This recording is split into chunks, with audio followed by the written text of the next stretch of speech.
అనంత MLA Daggubati Prasad ఆక్రమించే యత్నం చేస్తున్నారని Mangalagiri TDP ఆఫీసులో మంత్రి సవితకు కంప్లైంట్ చేశారు నంబూరి వైన్స్ నిర్వాహకుడు రమణ. టెండర్లలో షాపు తమకొస్తే దాన్ని లాక్కునేందుకు ఎమ్మెల్యే ట్రై చేస్తున్నారని ఆరోపిస్తున్నారు రమణ. వైన్ షాపులో వాటా అడిగారని తాను ఇవ్వలేదని, దీంతో బెదిరింపులు దౌర్జన్యాలతో తనను ఎమ్మెల్యే ఇబ్బందుల పాలు చేస్తున్నారంటూ చెబుతున్న రమణ త్వరలోనే సీఎం చంద్రబాబు, మంత్రి లోకేష్ కి ఫిర్యాదు చేస్తానంటున్నారు. నంబూరి వైన్స్ యజమాని రమణతో మా ప్రతినిధి శివ ఫేస్ టు ఫేస్. ప్రస్తుతం తెలుగుదేశం పార్టీ ఎమ్మెల్యేల తీరు చాలా వివాదాస్పదంగా మారుతుంది. ఒకరు కాదు, ఇద్దరు కాదు, అనేక మంది ఎమ్మెల్యేలు వ్యవహరిస్తున్న తీరు కార్యకర్తలు, నేతలు అధిష్టానం ఇబ్బంది పడుతున్నారు. తాజాగా అనంతపురం ఎమ్మెల్యే వెంకటప్రసాద్ వ్యవహార శైలి కూడా ప్రస్తుతం హాట్ టాపిక్గా మారింది. ఆయన బారి నుంచి కాపాడండి అని చెప్పి కూడా వైన్ షాప్ నిర్వహిస్తున్న రమణ నిన్న తెలుగుదేశం పార్టీ కార్యాలయం ఫిర్యాదు చేసి ప్రస్తుతం ఆయన మనతో ఉన్నారు. సార్, ఏంటి అసలు ఎమ్మెల్యే వ్యవహార శైలి ఏంటి? ఎందుకు ఫిర్యాదు చేశారు? ఏమని చేశారు? ఎమ్మెల్యే నాకు ఫోన్ చేసి బెదిరించడం వల్ల నేను ఆయన్ని ఎదిరించినాను. కాకపోతే ఈరోజు మళ్ళీ మన ప్రెస్ మీట్ పెట్టి నా వెనకలు ఎవరో ఉన్నారు అన్నట్టున్నాడు. నా వెనకలు ఎవరో నేను నీకు ఫోన్ చేసి బెదిరించలేను, నువ్వే నాకు ఫోన్ చేసి బెదిరించి మళ్ళీ ఈరోజు నా వెనకలు ఎవరో ఉన్నారంటే నా వెనకలు ఎవరు లేరు, నేను ఉన్నే ఉన్నాను, ఎవరు లేరు నా వెనకల. నువ్వు బెదిరించడం వల్లే నేను ఎదురు తిరిగినా తప్ప మళ్ళీ నువ్వు బెదిరించినావు, అయిపోయింది. మళ్ళా మంచిని పంపించి షాప్ మీద దాడి చేసావు, ఆడికి ఊరికే ఉన్నాము. మళ్ళీ తెల్లారుజామున మళ్ళీ మంచలు పంపించి పెట్రోల్ పోసి అంటించినావు. అప్పుడు నేను స్పందించాల్సి వచ్చింది కాబట్టి నేను స్పందించినాను. కానీ నువ్వు అంత అరాచకం చేస్తానే నేను ఎప్పుడు ప్రెస్ మీట్కి వచ్చిందే లేదు. ఇంతవరకు 40 ఏళ్ళ నుంచి కూడా నేను ఎప్పుడు ప్రెస్ మీట్కి వచ్చింది లేదు, ప్రెస్ ముందర మాట్లాడిండేది లేదు. నీ దాడులు ఎక్కువైనాయి కాబట్టి ఈరోజు ప్రెస్ ముందుకు రావాల్సింది జరిగింది తప్ప నా వెనకలు ఎవరు లేరు. నువ్వు నన్ను బెదిరించడం వల్లే నేను వచ్చినాను. నువ్వు ఫోన్పే అంటావు. ఫోన్పే అంటే ఎవరైనా ఫోన్పే వాడే వాళ్ళకి కొంచెమన్నా జ్ఞానం ఉంటుంది. ఫోన్పే వాడితే 3 రకాలు, ఫెయిల్యూర్ అన్న వస్తుంది, పెండింగ్ అన్న వస్తుంది, సక్సెస్ఫుల్ అన్న వస్తుంది. ఫోన్పే వాడింటే అది చూపిమాను, ఫెయిల్యూర్ వచ్చిందా, సక్సెస్ఫుల్ వచ్చిందా, పెండింగ్ అని వచ్చింది. ఏది లేకుండా ఉండే ఫోన్పే వాడింటే వాళ్ళు గలాట్ జరిగి వాళ్ళు కొట్టుకొని నా మీద వేస్తున్నారంటే నువ్వే పంపించినావు, నువ్వే గలాట్ చేయమని చెప్పినావు. ఆ పిల్లోడు ఎప్పుడు మా షాప్కి వచ్చేవాడే, మా షాప్లో రోజు ఎప్పుడు గలాట్ చేసినాడు కాదు, ఎప్పుడు మంది తీసిపోయేవాడే. వాళ్ళ అన్న కూడా నా దగ్గర ఎన్నోసార్లు ఫ్రీగా తీసిపోయినాడు. నా దగ్గర మోహన్ అనే పిల్లోడు నా దగ్గర ఎన్నోసార్లు ఫ్రీగా తీసిపోయినాడు. మేము ఎప్పుడు ఫ్రీగా ఇచ్చిన వాళ్ళమే ఫోన్పే పర్లేదని గలాట్ పెట్టుకునే మనస్తత్వం కాదు మా అన్నది కూడా. మా అన్న ఆడికి ఎంతో సర్ది చెప్పినా కూడా వాడు చాలా దుబారు మాట్లాడినా కూడా సరేలే మనం షాప్ నడుపుతున్నాము, మనం గలాట్లు పెట్టుకుంటే క్లేమని ఎంతో సర్ది చెప్పి పంపించినాడు. అయినా కూడా నువ్వు దాడి చేసినావు. వాడికన్నా ఊరుకోకుండా మళ్ళీ తెల్లారుజామున మంచాలు పంపించి అంటించింటే 1,30 లక్షలు లాస్ అయ్యేవాళ్ళం. ఎవరు భరిస్తారు అది? ఏదో వాచ్మెన్ జాగ్రత్త పడడం వల్ల మేము సేఫ్ అయినాం. కానీ ఎవరు కట్టిస్తారు 1,30 లక్షలు? మళ్ళీ షాపు పోతాండే, పక్కన షాపులు పోతాండే. ఎంత అరాచకం అది!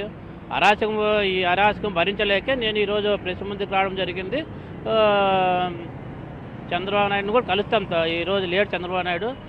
ప్రజావేదికలో మేడం సవితా మేడం గారు ఉండి చెప్పినాను, ఆమె స్పందించింది. పంపిస్తాం పై అధికారులు అధ్యక్షుల వారికి అని చెప్పింది. దానికి రిపోర్ట్ ఇచ్చి వచ్చినాము. అంటే అసలు ఏమని బెదిరించాడు ఎమ్మెల్యే? మీకు ఎమ్మెల్యేకి ఉన్న గొడవ ఏంటి అసలు? మాకు ఎమ్మెల్యేకి అసలు గొడవ లేదండి. మేము బాగానే చేసినాము, ఆయనకి బాగా చేసినాము. మా మండలం అయితేనే అని మేము మావాడే అని చేసినాము. ఆయనకి ఏదో దుర్బుద్ధి పుట్టింది. అంతా నేనే ఆక్రమించుకోవాలి, నేనే ఎవరు బతకూడదు, నేనే బతకాలంటే అది ఎవరు ఇదేమి ఇది కాదు కదా, రౌడీ రాజ్యం కాదు కదా, మన ప్రజా ప్రభుత్వంలో ఉన్నాము. కాబట్టి ఎప్పుడు భయపడేది అయితే ఉండదు. ఆయనకి నాకేం లేదు, ఆయన షాప్ ఇవ్వలేదు అనేది ఒకటే గొడవ. షాప్ అయితే ఇచ్చేది ఉండదు, ఆయన ఎంత బెదిరించినా ఇచ్చేది ఉండదు. ఆయన ఏం చేసినా మేము బెదరము. షాప్ అయితే ఇచ్చేది ఉండదు, నడుపుతాము. ఆయన ఎన్ని అరాచకాలు చేయమని దాన్ని ఖచ్చితంగా ఎదుర్కొంటాం. దానికి తగిన బుద్ధి చెప్తాం మేము కూడా. అంటే మీతో పాటు ఇటీవల కాలంలో 2-3 వివాదాలు కూడా ఆయన చుట్టున్నట్టు, ఏంటి అవన్నీ? ఇప్పుడు ఆశ్రయ హాస్పిటల్ ఉందండి, ఆమె పాపము మహిళను అంత అరాచకంగా ఒక ఎమ్మెల్యే క్యాండిడేట్ అంత అరాచకంగా ఎవరైనా మాట్లాడతాడా? ఆయన ఏం చెప్తాడు? ఇప్పుడు జరిగిన గొడవ కాదు, ఎప్పుడో జరిగిన గొడవ, అది ఆల్రెడీ ఎస్పీ సాల్వ్ చేసినాడు ప్రాబ్లమ్ అని అన్నాడు. మళ్ళీ ఆయన ఏం చెప్తాడు? అది ఫేక్ ఆడియోను, నాది కాదు అది అని మళ్ళీ ఆయనే చెప్తాడు. 2 రకాలుగా ఆయనే మాట్లాడతారు. ఎవరు మేము చెప్పించిన మా మాట? నువ్వే కదా 2 రకాలుగా మాట్లాడేది. నువ్వు ఫస్ట్ ఏమో అది ఎప్పుడో జరిగిండేది అన్నావు, మళ్ళీ ఫేక్ ఆడియో అంటావు. అది ఎట్లా నమ్ముతారు ప్రజలు చెప్పు? నువ్వేమన్నా ఇదే సెలబ్రిటీ ఏమన్నా ఫేక్ ఆడియో సృష్టించడానికి? నీ మీద ఏమన్నా శత్రువులు అంత ఉండారా? ఉండేది ఒకసారి ఎమ్మెల్యే అయినావు, 2 నెలలు 2 ఏళ్ళు కూడా కాలే, అంతలేకే నీ మీద ఫేక్ ఐడియా సృష్టించి కర్మ ఎవరికి పుట్టలేదు అనేది కూడా చెప్తున్నాం ప్రజలకి. అంటే ఇప్పుడు మిమ్మల్ని షాప్ అడుగుతున్నాడా, షాపులో వాటా షాప్ అడుగుతున్నాడా? అడిగినాడండి. ఫస్ట్ షాప్ అడిగినాడు, షాప్ ఇవ్వలేదు. మళ్ళీ వాటా ఇమ్మన్నాడు, వాటా కూడా ఇవ్వలేదు. దానికే దౌర్జన్యం చేస్తున్నాడు అంతే. అంటే ఏం చేశాడు?